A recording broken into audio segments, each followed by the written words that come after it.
Nepal to ignite. Friends, good evening, good morning, good afternoon, wherever you are. Welcome.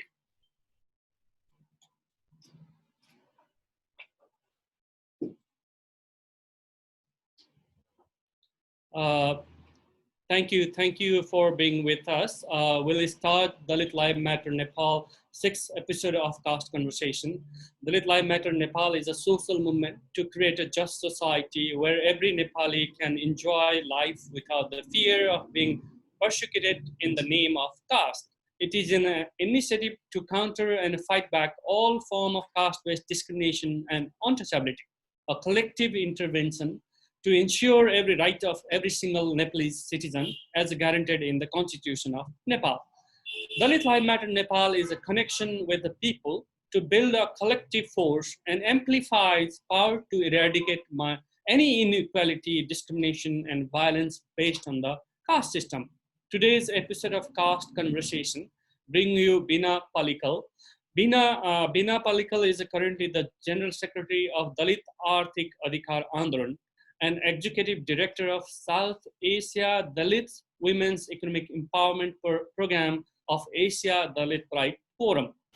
Ms. Beena has working on the Dalit Economic Rights with a special focus on Dalit women's economic rights. She has been passionately working towards policy change within the central and state governments for the development of Dalit and Adivasi community, has been demanding for inclusion of Dalit women in the policy formulation. Her main focus of work continues to be on economic justice and specifically looking at gender equity and equality. Ms. Beena Pallical, welcome to Caste Conversation. Thank you, Pradeep. Thank you. Pleasure to be here. Beena and I have met multiple times, many times. We have worked together in Asia Dalit Rights Forum, ADRF. Every time I meet Beena, I find her in action, ready for anything, and I feel that nothing can stop her. She is an inspiration for many of us around the globe. Thank you very much, Beena, for joining with us. Thank you, Pradeep. I am humbled by your introduction. Thank you. Let me begin with the World Economic Forum report recently published on the Global Gender Gap Index ranking 2020. It says, none of us will see gender parity in our lifetimes, and nor likely will many of our children. That's the sobering finding of the Global Gender Gap Report 2020, which reveals that gender parity will not be attained for 99.5 years, almost 100 years. Political empowerment scores are poor. In terms of parliamentary representation, globally women have secured just 25% available positions, just 25%. A figure that slips to 21% at minister level. That's decreasing in minister level. In the past 50 years, 85 states have had no female head of state. In terms of economic participation, the gender gap will take 257 years to close compared to 202 years in the 2019 report. Globally, only 55% women aged 50 to 64 are engaged in the labor market as opposed to 78% men. My first question to our guest today, Ms. Beena Pallical, is amid this distressing world context, what is the status of Dalit women? How do we see it? Maybe you can take 10-15 minutes for this question and we have more questions for you. Please go ahead, Beena. Thanks, Pradeep. I think these numbers are really shocking. I mean, if you're going to say that it'll take another 100 years for women to have, to gender parity for general women, then what about Dalit women or women from the marginalized communities? No, I think it'll be further another 100 years. I think we have to unpack why we are here. We have to look at the historical context of why we have reached the state today. Why is it important that we cannot talk about any policy measure or we cannot talk about any development plan without putting Dalit women as a center? And why are we saying this? We're saying this because if you look back over the years, for centuries, Forget about Dalit women. Dalits were not allowed to have access to anything, whether it be access to housing, whether it be access to land. I mean, we were not allowed to own land, whether it be access to education, we were not allowed to access education. Even if we were able to access education once the children were in school, even today, there are cases where we have documented where children go to school and are not, when they know that they're Dalits, they're not allowed to sit with them. They're not allowed to eat with them. Imagine a child's mind when, as a child, you're not allowing them to sit in the same table and have food with them. So many times we have seen children when, the child, Dalit child, will be sitting somewhere a little far, eating by himself. So this kind of a long history of excluding us from gaining access to any kind of amenities, whether it be land or whether it be, for that matter, even an education, has brought us to this level. And further, like we always say, the Dalit women are thrice marginalized, because of her gender, because of her class, because of her caste. Further, within this purview of marginalization, when we look at the Dalit community, the women are further marginalized. Women are not allowed to get access to any of this. There is a saying, I think it's an African saying, which says that if you're not at the table, then you're part of the menu. So how do we get Dalit women to sit at the table? How do we get Dalit women to be part of the decision making in this country, or for that matter in Nepal, or all the countries in South Asia where there is a high population of Dalits? The numbers, yes, the numbers speak accolades of why, the numbers speak a lot about why we are here today. If we look at education, Dalit women are far behind. Even within the community, if you compare to men and women, the women are far behind. If you look at employment, we don't have Dalit women, very few Dalit women in top positions in this country, whether it be, if you take corporations, there are no Dalit women. If you take the journalist, media editorial board, there are no Dalit women. Or forget that matter, even within the top journalists, who are there are no Dalit women. So you look at all these sectors, we're not talking about some small population. No, we're not talking about some 25, 30,000 people. In India, we have 1.2 billion people. We're talking about 25%. If you put Adivasis also and Dalits together, 25% is the total. Out of that, at least 50% of it's about 160 million or 120 million people. So half of that are women. Let's just say 50% of that being Dalit women and Adivasi women. That's a huge population. Now, if you're saying that they have no representation of this population in any of these sectors that we're talking about, except the sector of doing the polluting or the dirty jobs.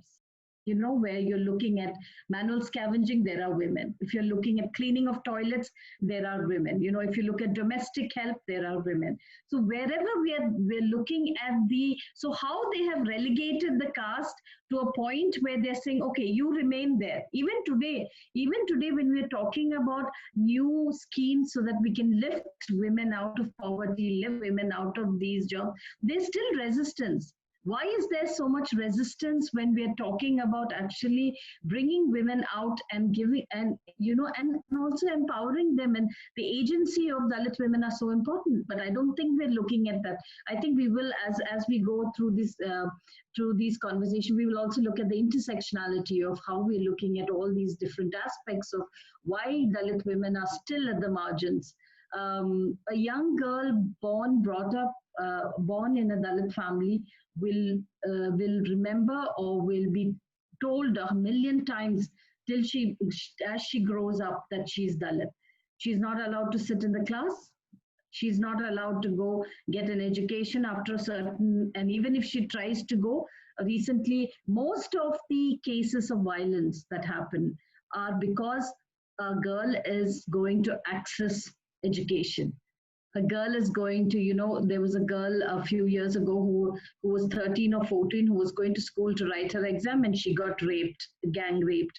There are girls who come back from colleges and schools, whether they're going out to, defecate, and then they're raped. So every time when the woman is going out and accessing something, whether it be education, whether it be right to, employment, whether it is when she's, there is aggression against her. So somewhere we are seeing this very unequal world where access was never given to us, but now when we are demanding that access, now when we are telling the world that we want our right, we want to be educated, we want to be get employment, we want to be teachers, we want to be nurses, there is a lot of backlash violence in India. I have the statistics here with me. About 45,000 cases per year registered under the special act of Prevention of Atrocities Act that registers cases of dominant caste on Dalits. And within that, I think about 5,000 cases of rape, if I'm not mistaken. I have the figures here. It's really sad. How can we talk about a world where where we have 5,000 cases of just rape?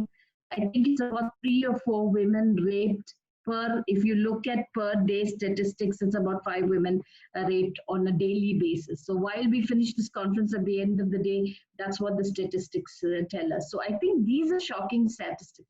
As long as the violence continues, as long as these practice of exclusion continues, these statistics don't mean anything to us, Pradeep.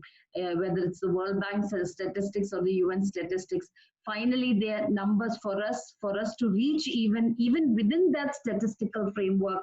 I don't think they're even looking at the intersectionality of Dalit women in those statistics. So as you said, maybe 200 years for Dalit women. For sure. If they're saying 100 women for 100 years for general women, I think it'll take another 100 years for bringing Dalit women on par. So you just talk about the intersectionality. So my next question is, what is the intersectionality of caste, class, and gender, and how are intersectional approaches being used to tackle caste-based inequality in South Asia? What does this look like in practice? That's a very good question, Pradeep. I think that over the years, we have seen that when people talk about women, even if it's the social sector, when they talk about women as a homogeneous group. And we do understand that women are not a homogeneous group. You cannot club women and say the experiences of all women remain the same. I'm going to say it in very simple language. I will not use very high academic language, but that women cannot be a homogeneous group. The experiences of women cannot be, homogeneous. If we look at the feminist movement in India today, and if you really look at who are the popular faces or names in the feminist group today, and I often say this, that you will not find many Dalit women, maybe 1 or maybe 2 Dalit women. We're talking about feminist movement that has been in India over, 5 decades or 4 decades. In 5 decades, you're trying to tell me that you haven't found Dalit women, or you haven't been inclusive enough to understand and bring them into the fold, or you're consciously deciding that we don't want to look at the intersectional approach. Women are women. Whoever want to join the feminist movement can join. And we cannot say that. We can't do that, because the experiences are so varied and different. A dominant caste woman probably would not have to deal with these 3 aspects of caste, class, and gender. Yes, understand, as a woman, she may have her own issues, but we are further marginalized because of, the class. Most of our women are poor. Most of our women cannot even, be part of these feminist groups, let alone be leading them. And I've often seen that when the feminist groups have dharnas or protests, they always bring women from our community. So to protest and because you can't get women, dominant caste women, you'll bring these women who are cleaning, who are, doing the labor work. It's very conveniently you bring them. But when you're looking at the leadership, who is leading this movement? Who are the leaders up front? You can't find, maybe 1 name you can find, or 2 names, but they're not willing to give up that space of leadership. And I think that is where we think that the intersectionality of Dalit women and their caste and the position that they are placed in, where they're placed in, is so very important. The agency of Dalit women is very important. And I think we cannot talk about coming together, solidarity, without looking at how we can actually uplift or empower the agency of a Dalit woman. Unless we do that, unless we think of that, just for representation, we have 50% representation quota in the Panchayat Raj for women, and many Dalit women have stood for elections and got spaces there. But they're still just pawns, we are just pawns because the dominant caste men is the one who says what decisions should be taken. The dominant caste society, community tells us what we should do. She's just there as a rubber stamp. We don't want to be just rubber stamps, right? We have our own agency. We know what we want, what our rights are. We know what we want as development. We know that we want education for our children. We know that we want good health facilities. Several times, I think this is what we do, that we think that just bringing one Dalit woman to be part of a movement and to be part is representation. I don't think that is correct. I think that we need to see and unpack what it means to be an intersectional feminist. When we mean an intersectional feminist, we're looking at all these three aspects, and we're looking at the experiences of Dalit women to bring those experiences into, for example, I'm taking the feminist movement, for bringing those experiences and saying, hang on a minute, Dalit women may not be as articulate as, but right now there are many Dalit women who are articulate, but they may not be. So how do we get them into how do we ensure that at the same time ensuring that they're part of this movement, but without actually representing them, but having solid and quality representation from Dalit women is important. Leadership is important. I don't think we can continue to say, oh, women's movement is very inclusive without actually having leadership positions that can be held by Dalit women. Why don't we have Dalit women leaders? There are n number of Dalit women leaders in all strata today. We have managed to push ourselves, come, get educated, be articulate. There are people, women in academics, there are people in theater, there are people in, social sector. We have several examples. And if you look in Nepal, we have Durga Di, we have so many other Dalit women who are strong Dalit women. So as in India, we have, Ruth Manorama, Manchula, many women leaders are there. So I think that we need to stop saying that, and this is an argument that I've heard over and over again by the feminist movement, where are the Dalit women? Where are they? We can't find, but you can find them when you want to get them for the protests and for the dharnas. You can find them when you want your domestic help. You can find them when you want them to go down and clean your toilets and clean the streets. That time it's so easy to find the Dalit women, but why can't you find them in leadership? And I think that is a big question that we have to ask. We have to continuously push, and we have to continuously say, hey, we're not here to take the crumbs off your, but we want the whole menu of rights. And I think that's really important. Yeah. Sorry if I took long. Yeah, that's great. Actually, you just people are not accepting Dalit women or Dalit men so far. That's why they never see as a leader. That's the problem everywhere. So my second question for you, it is often asserted that caste is reproduced through the exercise of control over women's sexuality. What do you have to say on this? What does it mean to be a Dalit woman in urban India in 2020? Yes, I think, a couple of years ago, we did a short movie. I think it was called I Am Dalit, How Are You? I don't know if you've seen that movie. It's a very short, 6 minutes or 7 minutes movie, where a dominant caste man was interviewed, and he was asked that how is it that you've raped a Dalit woman, when she's an untouchable? And this is what he said. That he said, no, to rape is okay, it's okay to rape, but then you will not sit and eat food with her. You'll not have, you'll not sit on the same table with her. And he said, no, to rape is okay, but I will not touch her. or I will not have food with her. And that to me was so mind-boggling, because I was just wondering that what man can rape a woman but still not accept to shake hands with her or sit with her on the same table and have food.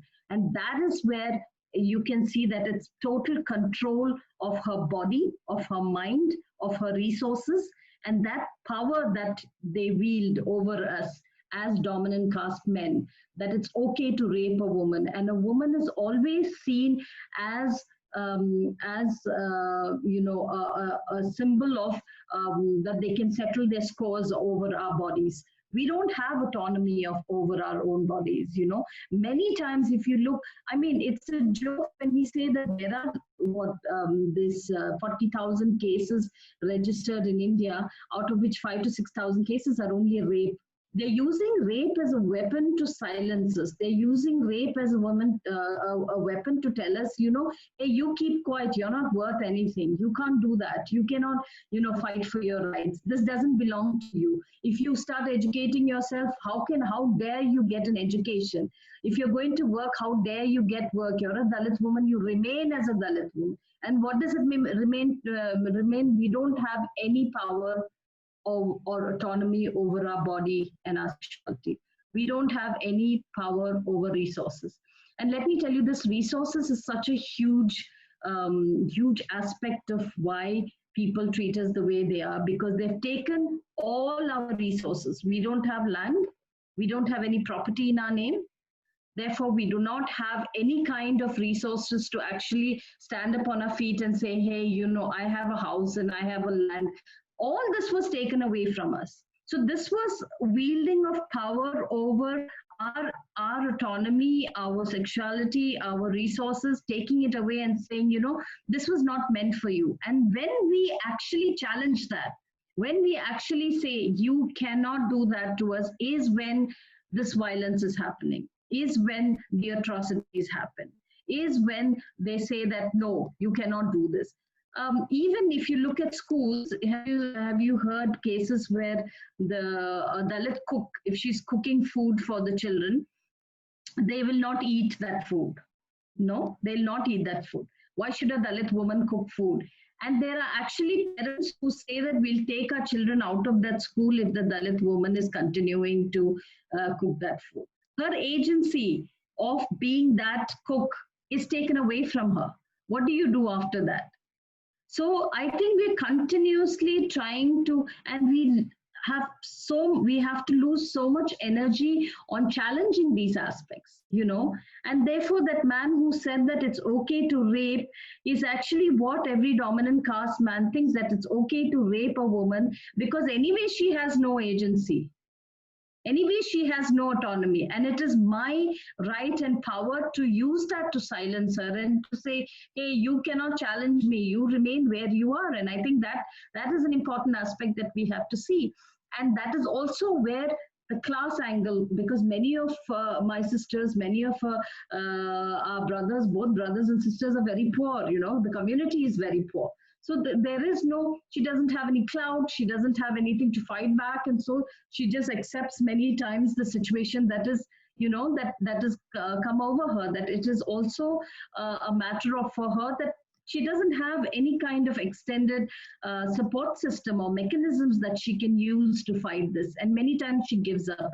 And this is what we've seen over the years. So I think this struggle of power, this wielding of power over us, using that as a weapon over us, is something that we will continue to challenge. We have seen many Bhavri Devi case in Rajasthan where she challenged them. So there are many cases where women are challenging, and I think we'll continue to challenge. But it is a sad state, and I also think that the solution to this is that we need to ensure that my expertise, as you know, is on public policy and budgets and governance. And I think we need to say that the resources have to be in the hands of women. Land has to be in the hand of the woman, money has to be there in the hands of the woman. So she can stand up, she can have her own livelihood, she can create her own autonomy and agency so that she can move forward. if you look at the budgets in India, it's only about 1.6%, I think, total. No, sorry, 8.89% of the total budget that is allocated for the development of women, Dalit women, you know, and for Adivasi women, it's about 0.34%. That's like what a dot when you look at the whole, you know, whole budget that is there. So I think this is the key, that we need to educate ourselves, ensure that resources are there in the hands of the women so that they can stand up and say, I want to build my own life and my livelihood irrespective of what or who, what anybody wants. Thank you so much. Friends, if you have any question to Beena, kindly please write here in the chat box. Chat box is open, so you can ask questions through the chat box. So we have more questions for you. You share a lot of interesting things and you work a lot of economic empowerment. Maybe I can ask or you can share more about that. But I just want to share some of the incident. We already share with you intercaste marriage incident, Nepal incident, and there is a lot of incident in India also. So intercaste marriage have often been cited as the solution to caste-based discrimination. Intercaste marriage efforts have often led to extreme form of violence and honor killing in India and Nepal. And even post in intercaste marriage, ill fate doesn't discontinue, especially for Dalit women. In this context, is intercaste marriage really solution, or do you have any thought on this? I think that was also one of the suggestions that Babasaheb Ambedkar had suggested, that interdining, intercaste marriages. I don't think it is the solution, but it is one of the solutions. Let's face it, that if we continue to stay within our, you know, if we continue to say that you cannot marry outside your caste, we are again perpetuating what we have been told for centuries together. So we need to open that scope. We need to broaden that. Yes, intercaste marriages is not the solution, but it is one of the steps of getting there. But in several of these cases, I think in India we've had many cases where it's called honor killing. I don't know whose honor they want to really keep, and I don't like that word at all, that honor killing word. So I'll refrain from using it. But they use that word to say that they're keeping intact the honor of the family. You know, over years. Also, why they're saying that, over years they have said that this whole system of caste is is actually created and also looked through the lens of purity and pollution. So for them, when they're talking about honor killing, when they're talking about, you know, somebody's honor, it is also that polluting people like us are actually polluting their true blood or their pure royal blood or whatever blood that they say. So in some form by this marriage, and that's why it angers them. It angers them so much. There was a case, I think Dharmatpuri case was there in Bangalore. There was another case in Andhra 2 years ago, where the girl was from the dominant caste, the boy was a Dalit boy. She was pregnant. She went to the clinic. She came out of the clinic. In front of the clinic publicly, they slaughtered the boy, her parents, you know, they slaughtered the boy. And I was thinking that for somebody to publicly do that in broad daylight, come and, you know, cut somebody into pieces or shoot them or beat them on their head or whatever, needs some kind of guts, right? It needs some kind of, so much of rage in somebody, that just because two people are in love, that they've come and her father had done this. But it's also the culture of impunity, Pradeep, that many of these cases, the perpetrators go free. And that is very critical to understanding why this continues, no? That they're okay to come and kill and do what happened also in Nepal. So many of them, they just kill. because of the culture of impunity, that they're saying, okay, this is my right, it's my power to do that. How can you pollute a royal blood or a true blood? You cannot do that. So I'm going to take matters into my hands. And many of times the police collude with these dominant caste people. If they have money, they buy off. So many times the perpetrators go free. And I think till we get justice, and I think our life is based on justice, until we say these people are put behind bars, immediately there's a special court that, this will continue. Coming back to the question of, is that a solution or not? I don't know if that is a solution. That may be just one solution, but what can two people do if the 100 people around them still in their heads, in their cells, in their bodies believe that caste is such an important system? It should continue, and the hegemony should continue. If people around believe that, I think it will be very difficult, but I'm all for love. If two people think that they can fall in love and be together, I think it's great. We should support them, whichever caste, whichever creed. I think it's important. We as younger people should understand that we cannot continue to perpetuate the age-old systems that were, perpetuated over the years. So we need to encourage that. I don't know if that would be the only solution, but I think that love is the solution for sure. We have some question from friends. Kripa Basnath asks, there is an increasing conversation around the allyship. How can non-Dalits support the Dalit movement to fight against caste-based discrimination? Hi, Kripa. I don't know if she's here, but she's a friend of mine as well. Nice to hear from you. Kripa has been a very strong ally for many years. And I think that's a very important, critical question that that has to be asked. See, for many years, Pradeep, if you notice that people have been representing us, no? They have been representing our issues. Even today also, when I look at some of the organizations that are led and owned by dominant castes, when they're writing their proposals or when they're sending, they'll say that, oh, we are catering to the Dalits and Adivasis. If all these organizations are actually working for the rights of Dalits and Adivasis, by today we would have had emancipation of the system of caste. By today we would have had, the system wouldn't have been there. Many of our children would be in schools. And so I think this representation is really problematic. But I also think that why is it that people don't want to discuss this? It's all hush-hush about caste. Nobody wants to talk about caste. Because you have to look at your own privilege and you have to shed some of that privilege.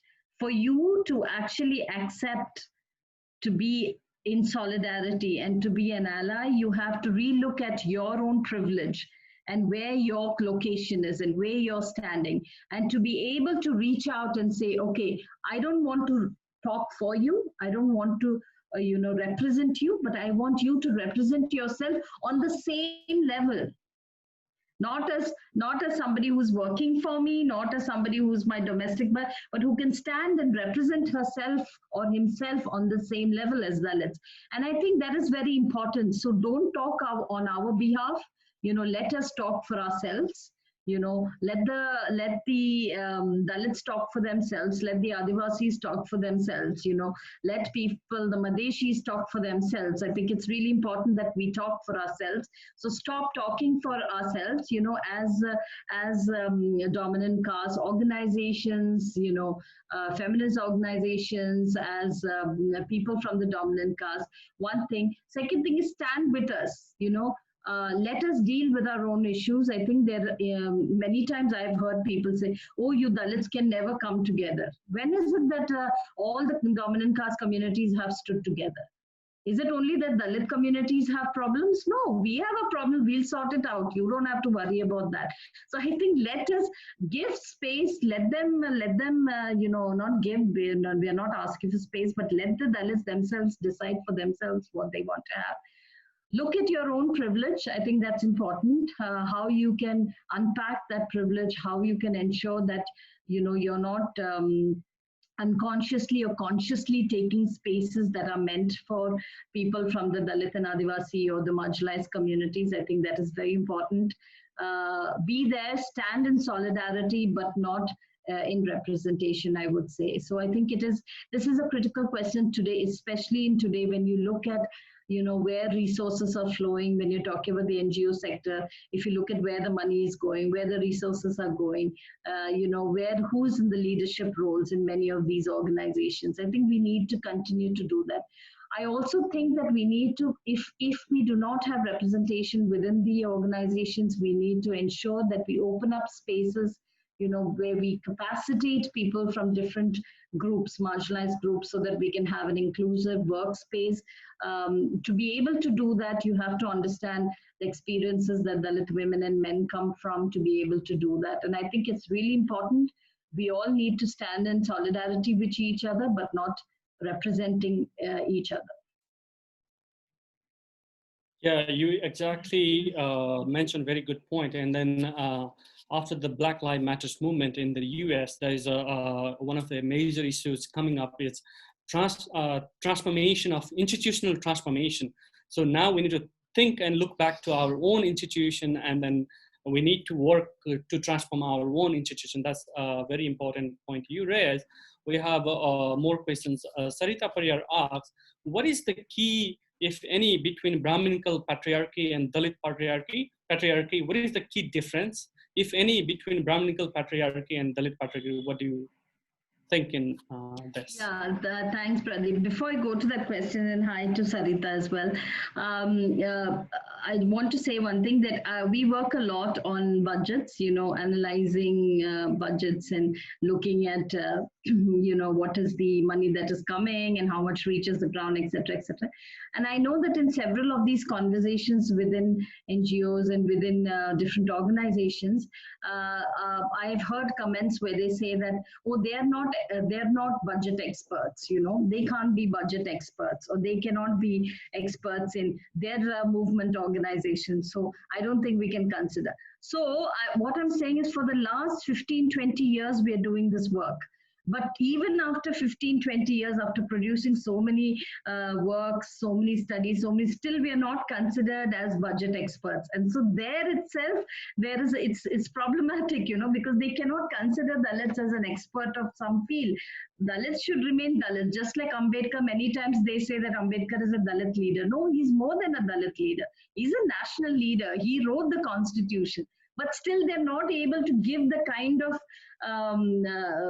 reverence that they would probably give Gandhi. So there, I think, is also how they view us as non-experts is a very important issue.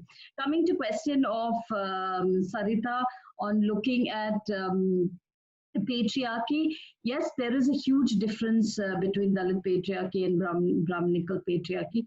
But yes, patriarchy is something that we need to handle very carefully. Now there are a lot of conversations around Dalit patriarchy and how Dalit men are, abusing or taking up spaces that belong to Dalit women.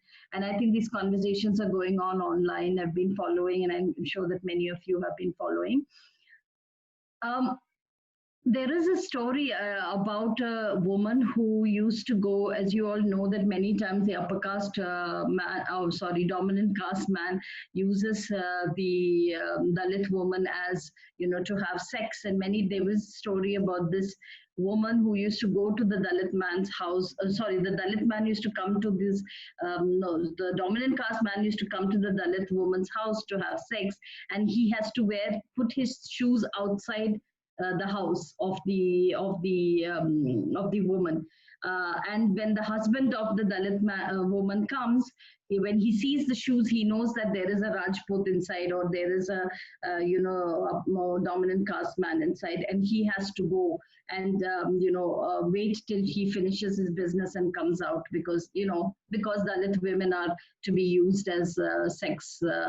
So there was a lot of conversation around this, that when that man comes back, he's drunk, that Dalit man, because he's not able to deal with that aspect of that his woman or a Dalit woman is being used by a dominant caste as a sex slave, And this conversation, when some feminists were talking about it, many people were talking about it, they talked about how bad when he comes back home drunk, he probably beats his wife, and how he's so terrible that he's beating up his wife and he's not able to handle the situation. But nobody's talking about that dominant caste person who's coming to her house and raping her, probably raping her every day. Of course, it's against her wishes, raping her every day.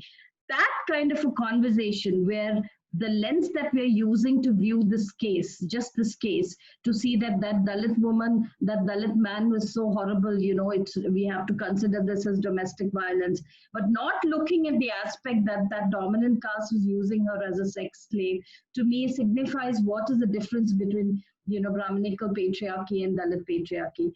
A Dalit man has to go through various levels of pain. They're continuously pained by the dominant caste communities wishes, and have to fulfill them, then coming back home and then taking out, I think, all that anger on that woman. I'm not saying it is right, or I'm not saying it is right, but I'm saying that could be the difference between. But nevertheless, having said that, and giving that case is one story, but patriarchy is patriarchy. We have to fight it. Even within our community, we have to fight it. We have to ensure that women have equal rights. We have to ensure that women have their voices. And I think if patriarchy is something within our community that is now becoming is becoming an issue, we need to stand up and fight that. I think over the years, for many years, many women said that we will not challenge our own folks, but I think that is not correct. I think it is time that we have to stand up and say, you need to stop this, and stop using patriarchy as also a weapon to silence us. I don't think that we should allow that. We need to continue to, I think the ways that we do address these two patriarchies probably would be, the methods that we use probably would be different.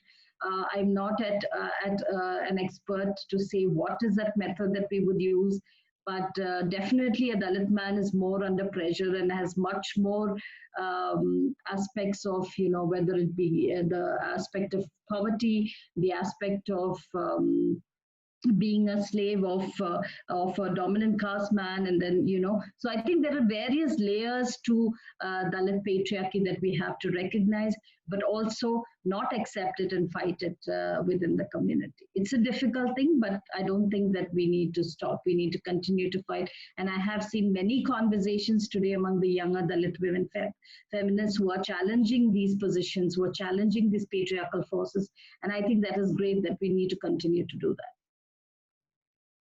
Yes, we have more questions. We have a question from Patricia Lama. Looking from intersecting lens that Dalit women face multiple vulnerabilities, what safeguarding measures are being taken by the state? How can it be strengthened and effectively implemented? Yeah, I think that, if we look at one of the systems that existed in India, the Devdasi system, I don't know if it's there in Nepal. Is it there? Where they are sex slaves to the temples? I don't know if you have that system in Nepal. Do you have that? We had, I think not right now, we had. Almost okay. So this system still exists in some places in the south. Many of these women get into this Devdasi system, and then they move on to become, go to the red light areas in many of these states like Bombay, Calcutta, etc. They have a law against it in one of the South Indian states, but they don't have a national law against it. So, we need to push definitely for a mechanism nationally to ensure that that does not continue.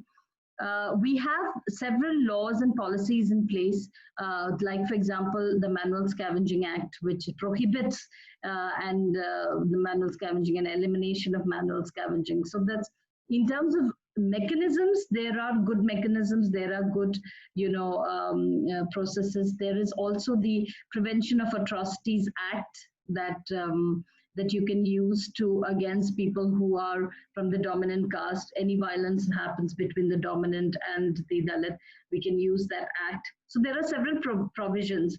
I think some of the provisions that we're pushing for is there is a budgetary, a policy for budgetary allocation where it says proportionate to the population, so much budget should be allocated for Dalits as a community. But what we are saying is 50% of those, that fund should be for Dalit women, for addressing Dalit women. At the moment, there is about 40,000 cases. So in 40,000 cases, about 5,000 to 6,000 rapes and many other different sexual harassment cases, etc. And there's very less, I'll just tell you the number, there's only about 46 crores for the access to justice issues. So addressing this violence, aspect of violence. So we need to increase that budget. We need to have safe houses where Dalit women can go, when they're at threat. So there are yet many policies that we are suggesting, many mechanisms that we are suggesting, but even the existing mechanisms and policies are not working. People are not implementing it because everybody sits with caste blind and gender blind. When you're caste blind and when you're gender blind, how can you implement policies and mechanisms that are put in place by the state? It's difficult to do that. So I think we also need capacitation of these officers who are implementing it to remove this blindedness so that they're able to implement these acts. But there are several policies. We are also pushing for, several of these policies to have certain allocations for the women so that, we have much more better mechanisms for women. Even scholarships, we're pushing the 50% of the scholarships should be given for Dalit women and Dalit, female children. So each of this, there are several demands from the Dalit women on the ground, and we are at it, but we're hoping that we can have much stronger mechanisms to ensure that they implement these policies effectively. Yeah, it's an interesting question about you. In one of your interviews with Spectrum Labs, you have said you discovered your caste just 10 years ago. What changed for you after this discovery? Yes, that's a personal question, I think. See, I was brought up in a very, we didn't talk about caste. But it's funny, Pradeep, because nobody talked about caste, but everybody was talking about caste in the sense. Why I'm saying that is, nobody told me what caste I was, but I would hear, in very hushed tones that they're talking about caste. And they used to say, no, he's from the other, they'll not say caste, but he's from the other. And he's never understand these conversations as a child, growing up. And nobody told me what caste I'm from. So I grew up with that quizzical, expression, or what do you say, question in my mind that what am I, who am I? And I grew up not knowing what I was. About a few years ago, when I confronted my parents and I said, hey, you never told me what caste I was, but I know there were conversations around caste in the house, is when they told me that, yes, I'm Dalit. And then we traced, it was quite interesting for me, Pradeep, because I kept asking them that why didn't you reveal the caste? And I think in some way, they were also running away from caste. They also thought that probably, they were more, their identity that the family was a more Christian identity, so they were saying, oh no, in Christians we don't believe in caste, which is not true at all. Everything in Christian churches in India is based on caste, so that's not true either. But somewhere I think they thought that their children need not carry the burden of caste forward, and so didn't tell me. But when I came to know about caste, everything changed, Pradeep. The lens that I look at life, the lens that I look at my community, the lens that I look at historically where we come from and what has really worked, why I'm here today, being able to speak in English, articulate myself. Why am I here? It's because of education, because I was able to educate, because my parents could afford to give me an education. How did they reach there? How is it that as Dalits we were able to access education? I think that historical viewpoint, historical lens that I used to look at historically how my ancestors moved away from caste after conversion, maybe 4 generations or 5 generations ago, and then how caste was still an issue. How my grandfather, he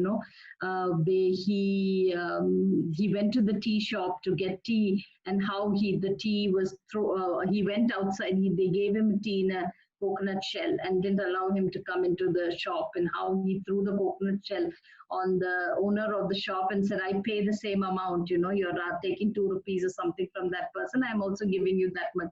Why should I sit out? So there were instances of people in my family who have gone against the system, who have stood. And those were inspiring for me as a person to understand that, okay, there were instances where they stood up, and it gave me greater meaning in my life, that what I should do and what I should be doing for my life in the next years, and to be able to work with my community, to be able to work with and ensure that I'm working for Dalit women, men, children, looking at how we can build in mechanisms so we can get more people out of poverty and be able to work for our community. And gives me immense satisfaction in a way that this revelation of who I am actually gave me direction in my own life and my purpose in being here. That's great reflection, actually. We have a question from Naveen. Maybe he's your colleagues, I think so. What have been the challenge and obstacle you have faced during your journey of emergence as a Dalit right activist, being a woman? So maybe this is follow-up question in earlier questions. So Naveen asked this question. Hi, Naveen. Yeah, thanks. I think that people used to ask me when I used to speak. I remember once I was at this conference and somebody asked me, how you're a Dalit woman, you're able to speak English. How is it that you're able to speak so well? How is it that you're able? And I was really shocked with this question, not because, she asked me, probably she was too innocent to know why Dalits are able to speak English. But my thinking behind that, I was just wondering that, my God, what is the impression that people have of Dalits? What is the picture in your mind? No, what is that picture in your mind that you want to? And the picture in the mind, Pradeep, is that one poor Dalit woman with torn clothes, she's in the village, she's not able to speak, she's, not able to. And that is when I thought that as women, as men, we have to break those images in people's mind, and I just love to thrash those images out of people's minds. If they say something, I just want to say that that is not, and that is the mental picture that each of these people have in their minds when they look at you and they say, oh my God. Sometimes people say that, how come you're dressing, how are you able to dress, or how are you able to dress a modern dress? I'm like, come on guys, I can do what I want. I want to put makeup, I'll do makeup. I want to dress well. But again, that is what we have to smash these notions of who a Dalit woman or man should be. And I used to have a colleague, sadly he's no more, he was an Adivasi rights, I don't know if you know him, Adhikar, and he used to always tell me, Beena, I want to put suits, I don't care what people say. I'm refusing to put these these Indian kurtas. No, I don't want to put these Indian. I will, like Ambedkar said, dress up. Ambedkar stressed a lot on how you should present yourself. I want to put a coat and, walk around proudly. And so I want to do that too. And in another of conversations that I had, I was talking about why we should totally eliminate manual scavenging, and why we should ensure that nobody goes down this drain. We should have machinery, blah blah blah. And one lady stood up and she said, why are you talking on behalf of the manual scavenging community? Do you realize that, you know, the manual scavengers want to continue to do what they want? You just give them some machines and they will do that, you know. Then I said, one, your thinking that I'm not from the manual scavenging community is wrong, because I am a Dalit woman. And she was just shocked, you know. So sometimes I enjoy it because I enjoy the fact that, you know, I'm breaking something in them, because they're so angry when they see that. But also I feel sad. I feel sad that how they have built certain you know, notions of how we should look, how we should speak, how we should talk, how we should remain, how we have been relegated to a status that they want us to continue to be. And the challenge is to break that. The challenge is to, you know, I'm also a single woman, so it's very easy to say that, oh, as a single woman, you know, this girl is always going around, you know, whenever she wants, she's going out late. Also reason to you know, quickly character assassinate. And I think there also, I think we need to break those perceptions. It has been challenging, but also a very fulfilling experience for me. My only purpose, or my only inspiration to move forward despite all this, is that for the women and sisters of mine who are on the ground fighting every day, my life is much more less stressful than theirs. And I believe that I have a message to take forward representing my sisters and brothers on the field. So I continue to do what I do despite these challenges. Their challenges are small compared to what they're facing on the ground. Yeah, good luck for that. Good luck. Good luck. Actually, I'm always talking with my colleagues actually about the coat. You know, when I wear the coat, I feel confidence. I'm just kidding with my friends all the time. So we have more questions. So I'll put a few questions and then we'll wrap up in a few minutes. So we have a question from Sanjuli Singh Kuar. Media could also play a key role in making people aware of their rights, as in many cases, people do not even know about their basic rights and where they can reach out. So do you also work with the media to amplify your issues in India? Do you have any ideas on that you can share? Yeah, thanks. Sorry, who asked this question?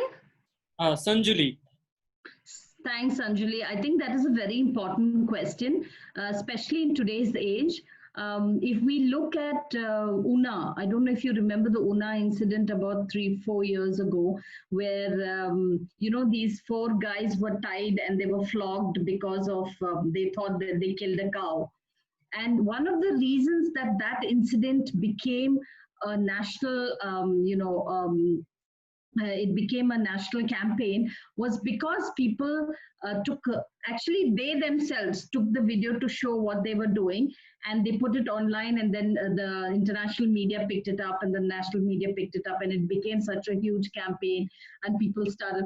I think it is really important to ensure that media covers our issues, one. But mainstream media is a very difficult terrain, you know. It's difficult to get. I think about 15 years ago, I remember, 10 years ago, I remember that the media used to not give, you know, us even a single space to issues of Dalits. Now that has changed. It has also changed because I would like to acknowledge our younger people on social media who are continuously challenging status quo. And I think in some ways it has given us I wouldn't say a level playing field, but it's given us a field to play on. And I think that is important. So yes, I think media is very critical, but we have to remember that in media, in the editorial board, if I remember my numbers right, there is less than 1% of Dalit representation. I think it's some 0.01% representation in the editorial board in India, in all the media houses. And from journalists, I think there's very few journalists who get that space to do that, but it's very, very small. In the editorial board, there's almost next to none, you know. So you can imagine the perspective of that media house of the editorial board has no representation from the marginalized community. So one of the reasons why the media is so blind to the issues of caste. And I think that the same is in print media, electronic media. Print media, still there are many more journalists who are covering issues. But I think social media has given us a platform. I have seen some excellent writing from younger Dalits who are challenging and who are putting our issues down. There are debates, there are conversations, which is very encouraging. And so we need to continue to do that. These spaces we continue to use 100%, and I think that is the way forward, I would say. But yes, media is an important aspect of getting our issues to the fore. Yeah, thank you. That's great. We are also using social media and other media platform to raise the voices here. Yeah, media is an important platform, and one of the things I already mentioned about all the institutional, we need to restart conversation about the institutional transformation, including media estate and all the institutions. So that's one of the maybe our next agenda for transformation. So you share a lot of things. Maybe if you have any final thought, especially we didn't ask much more question about your work, especially economic empowerment, budget. Can you share more perspective on that? And then if you have a final thought, you can go ahead. Yeah, thanks, Pradeep. I think that it's very important. I would like to say that to be able to see more women in different sectors, Dalit women, we need to ensure that women have access to resources. I think that's very important, which means they need to have money in their hands, they need to have land in their names, they need to have houses in their names. So we need to frame policies that ensure that women have access to resources. I think that's very important. We need to build spaces both within our organizations as well as push other organizations to ensure that they have representation, quality representation of Dalit women on their, decision-making bodies, whether it be the NGOs, whether it be media, whether it be, other sectors. I think that's very important to ensure. Our work has mostly been around ensuring within the organization, we look at access to justice issues, economic justice, which I work primarily on, and gender justice, and also look at inclusion in disaster. So I'd just like to say a few things regarding the COVID.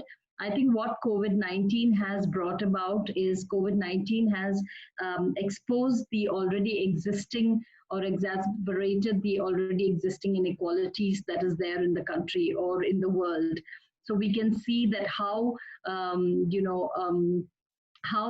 till today, Dalit organizations, Dalits crying horse that there are so many inequalities, we need to address it. But once when COVID-19 struck, you could see that suddenly all this was exposed, how the migrant workers' rights were exposed, how Dalits, laborers on different people's fields were exposed, how women did not have social security and so could not access health. One woman who was walking back home from one of the major cities actually gave birth on the road just because she couldn't access a hospital or she couldn't access. So I think these are things that we need to look at.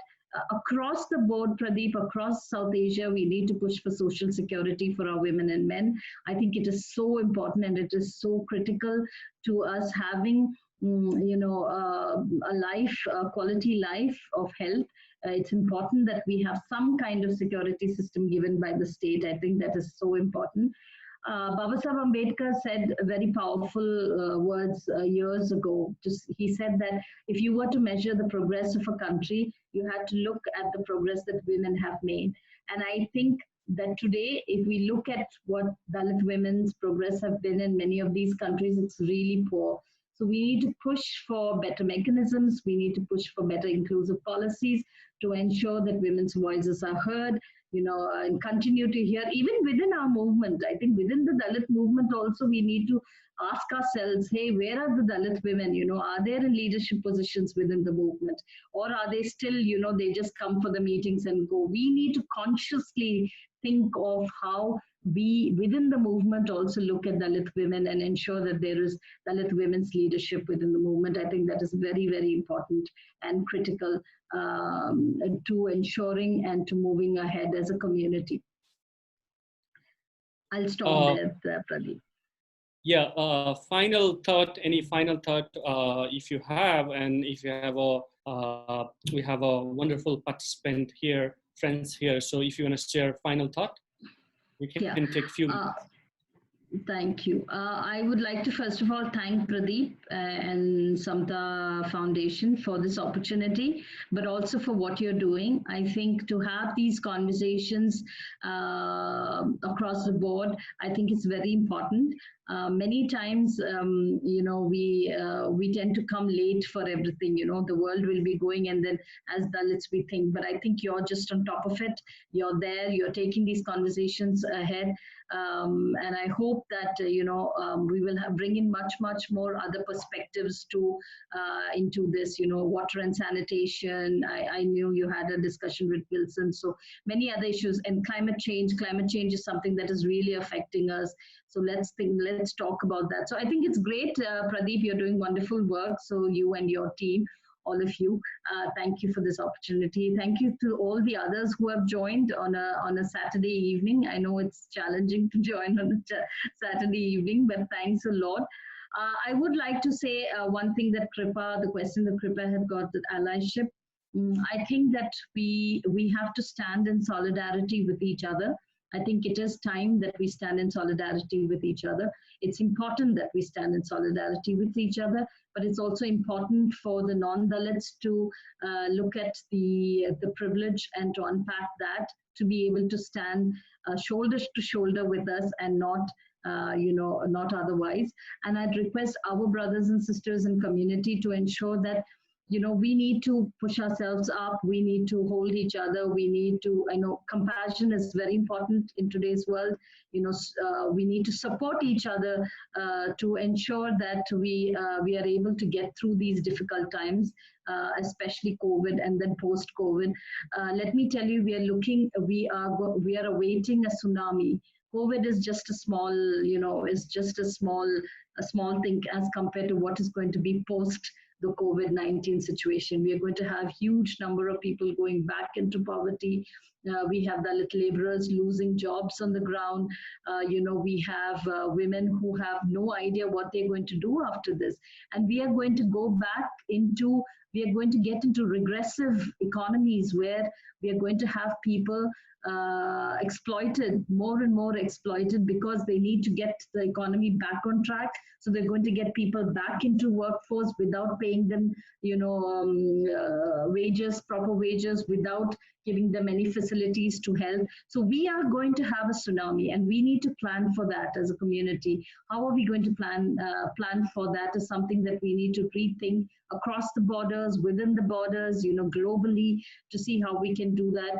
More people are going to die. When we were doing the relief, there was a 5-year-old child who died because of did not get food for 5 days.